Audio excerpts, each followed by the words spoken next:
All right, part two of today's lesson is just to review a little bit about solving equations.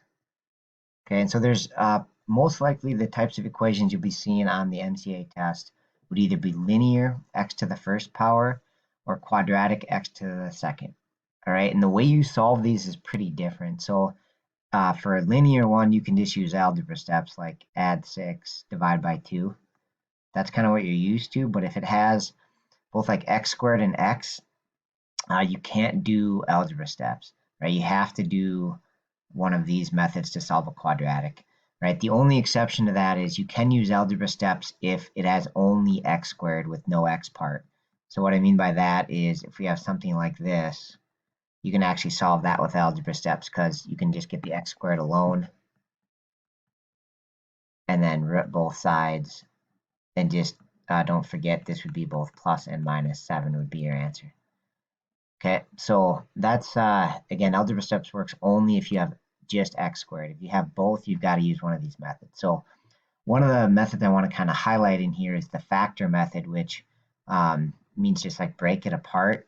And so when you have a trinomial, the way you factor that is you say, okay, if this is x squared, you put x and x here because they'll multiply up to the x squared, and then your other two numbers have to multiply to the 12 at the end and add up to the middle number, in this case, -7.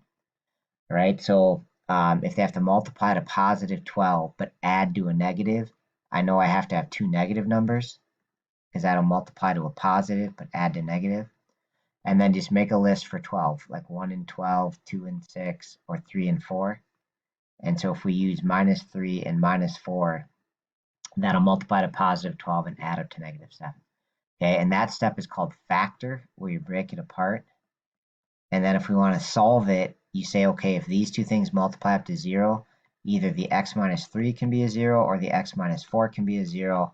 And if you solve those, this one will be x equals 3, and this one will be x equals 4. So you add 3 to both sides and then add 4 on the second one, so you get your two answers, and that's called solve. Okay, and so that's solving this using the factor method. Okay, so let's try one more of those at least. So pause the video and see if you can solve this one. And I would probably use factoring. It's probably going to be the easiest method. All right, so this one's got both x squared and x. So again, you can't use algebra steps. So if I want to factor it, I first got to get 0 on one side. So I'm going to minus 70 from both sides. Okay, and now I'm going to make two little factors. My computer will work here. And I'm going to do x and x. Sometimes you can pull out like a GCF. I should mention that. This particular question doesn't have a GCF, but sometimes you can pull that out to the front. All right, and so you put x and x, and then it's got to multiply to -70. So that means I need one negative number and one positive number. All right, that's the only way to multiply to -70, and the positive number needs to be bigger by 3. So we can make a list, and if you're struggling, I say go in order, like 1 and 70, 2 and 35, 3 doesn't work, 4 doesn't work, 5 works, 6 doesn't work, 7 works, 8 doesn't work, 9 doesn't work, and then you're back to 10. So then you just got to find the pair that'll give us +3. So +10, -7 would be the right pair. And then again, that's the factor step. To solve it, you'd set them both equal to 0. So if I set them both equal to 0, my two answers for x are 7 and -10. And generally, when you solve an x squared, you get two answers. The exponent drives how many answers you have, so this one has two answers.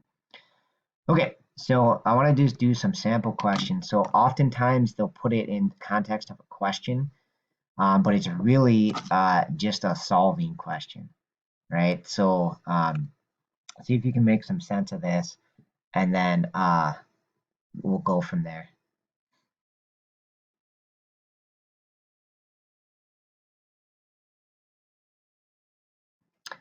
All right, and so for this particular question, here's our little quadratic formula. It's got a square in it, even though it's t squared. But we want to know when will the height ever be 50? Okay, so we want to basically solve this equation, put a 50 in for the height, and then solve it. So that's 32t plus 5. Okay, and so again, you got to get 0 on one side, so I would minus the 50 first. So we'd have 32t and then a minus 45. Okay, and on this particular one, you could factor, right? If you go back to our list of methods, right, we could try to factor this one, but it looks a lot harder because the previous ones just had like a single x squared or t squared. And so I'm not actually going to factor this. I want to go over the graphing calculator method because I think that's a valuable one if you have a hard time solving it, right? Or if it looks complex to factor. So the solving one, you just graph it and you find the two x-intercepts. Okay, so just grab a graphing calculator and I'm going to just type it in the y equals screen. So we had, let's see, negative 16, and I'm going to use x instead of t, but it's the same idea, squared. All right, and then I think it was plus 32x, and then minus 45. Okay, and so I'm going to hit graph and see if I can find some x-intercepts. Okay, and I don't actually see anyone, so this is kind of interesting. So the deal is they must be farther out, right? So I'm going to try zooming once. I'm going to zoom out, number 3, and it says, where do you want to zoom out from? So I'm going to zoom out from right in the middle and see if I can start to see this parabola. Oh, so I can see it down here. Okay, so now I'm going to go to my window, and I don't need quite as big a x, so I'm just going to do 10 and 10 again for the x. But for the y, I'm going to go way down there because it was way down low, so I'm going to try negative 100 here. And I'm going to hit graph. Okay, so there I can start to see the parabola pretty good. So I can actually see that it doesn't cross the x-axis here. So basically that means there is no answer, right? So does it ever get to 50 feet? No, because we don't have any solutions, right? So if it did, we would be able to like see where it crosses and find a solution. Since this one doesn't cross, we're going to say no or no solutions.